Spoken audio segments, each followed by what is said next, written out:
Hello guys, welcome to my channel. Let's begin.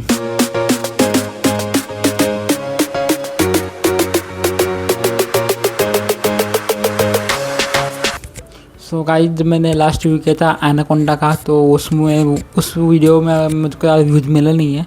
तो अगर anaconda के बारे में इंटरेस्टिंग होगा तो आपको वो वीडियो ज़रूर चेकआउट करना। सो आज इस वीडियो के बारे में बात करते हैं। सो आज मैं बात करने वाला हूँ स्ट्रेंजर थिंग्स का जो पार्ट 2 है और जो एंडिंग का जो फाइनल एपिसोड है उसके बारे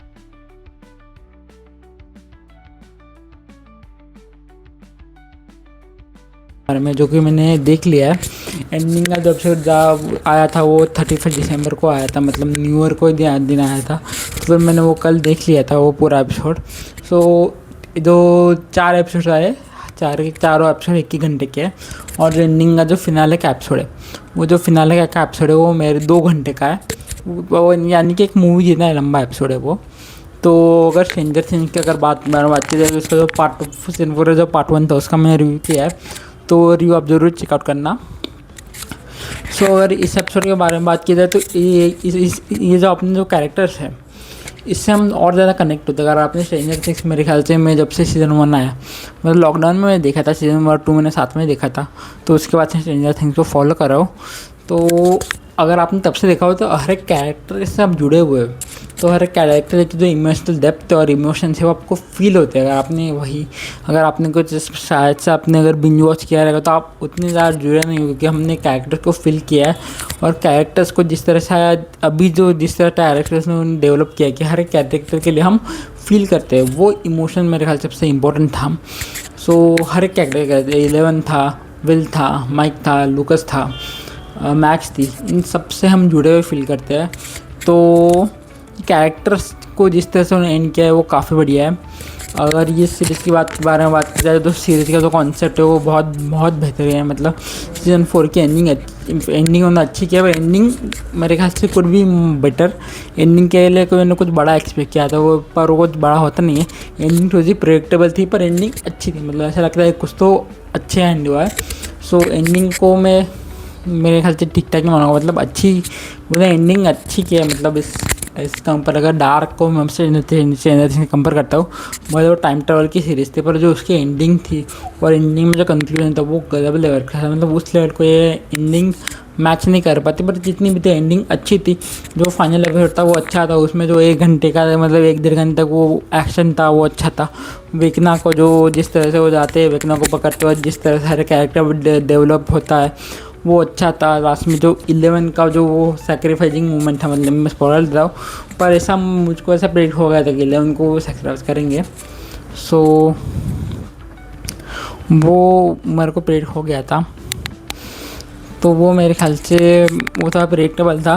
पर ओवरऑल मेरे ख्याल से ये सीज़न बहुत अच्छा था, तगड़ा था। और अगर आपने अगर ये सीरीज़ अब तक फॉलो किया तो आप फिनाले तो बिल्कुल मिस नहीं करना चाहेंगे। फिनाले को ज़रूर आपको रिकमेंड करूँगा। और इस मेरे ख्याल से जो एपिसोड 7 था उसमें जो होली और मैक्स की जो स्टोरी थी, वो जिस तरह से उन दोनों की बॉन्डिंग थी वो बहुत पर्सनल बॉन्डिंग हो चुकी है। जिस तरह से एंडिंग में होली रुक जाती है और मैक्स आती है, वो मेरे ख्याल से बहुत इमोशनल था। और वो इमोशनल हिट मेरे को तब मेरे को इमोशनल हिट हुआ। और जो होली का कैरेक्टर भी है, होली का कैरेक्टर उन्होंने जिस तरह डेवलप किया है इसी सीजन में उसको इम्पोर्टेंस मिला जब उसको वेकना किडनैप कर लेता है। पर जिस तरह से होली का कैरेक्टर ग्रो होता है आगे जाके, वो मेरे ख्याल से अच्छी थी। होली की एक्टिंग भी काफ़ी अच्छी हुआ, होली का कैरेक्टर ऑफकोर्स काफ़ी ग्रो हुआ। जो मेरे ख्याल से जो माइक का कैरेक्टर है वो सपोर्टिंग कैरेक्टर है। मेरे ख्याल से वो पहले इम्पोर्टेंट कैरेक्टर था, पर इस सीरीज में सपोर्टिंग कैरेक्टर है, वो थोड़ा सपोर्ट प्रोवाइड करता है। जो विल का कैरेक्टर, अगर से पार्ट 1 के अगर एंडिंग में देखा जाए तो विल के कैरेक्टर को बहुत ज़्यादा पावरफुल दिखाया गया था।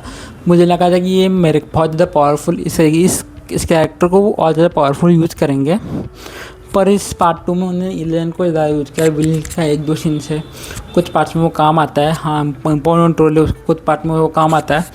पर फिर भी जिस तरह से वो पावरफुल दिखाया गया तो उतना पावरफुल इस पार्ट में फील नहीं हुआ। फिर भी उसकी जो एंडिंग थी काफ़ी अच्छी थी।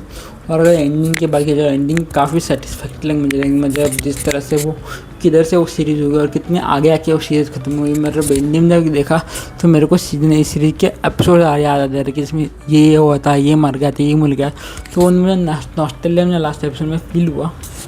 सो अगर आप मेरे ख्याल से सीरीज़ तो काफ़ी अच्छी ओवरऑल अगर सीरीज़ के बात में किया जाए तो मैं ऑफकोर्स रिकमेंड करूँगा। ये एंडिंग इतना पंच देती नहीं है पर सीरीज़ की एंडिंग फिर भी अच्छी सेटिस्फैक्टरी मैं बोलूँगा। सो मेरे ख्याल से तो आपको आपने अगर इधर तक देखा तो आपको अगर आपने देखा तो आपको स्ट्रेंजर थिंग्स मिस नहीं करना है, आप एंडिंग ज़रूर देखोगे। और मेरे ख्याल से उन्होंने स्कोप के थोड़ा सा स्कोप रखा है कि इलेवन के स्टोरी आगे क्या हो सके, इलेवन किधर गए मालूम नहीं है, तो शायद से वो आगे कुछ बिल्डअप कर सकते हैं पर वो मेरे करने तो वाले नहीं है मेरे ख्याल से। स्ट्रेंजर थिंग्स तो इधर ही ख़त्म हो गया, देखते आगे क्या आता है। सो मैं तो इस एपिसोड आपको रिकमेंड करूँगा। अगर आपने स्ट्रेंजर थिंग्स अगर देखा है किस पार्ट को तो आपको ख़त्म तो आपको बिल्कुल करना चाहिए और मैं इसको रिकमेंड जरूर करूँगा। So thank you very much, see you again, tata bye bye, and please like and subscribe to my channel. Thank you very much.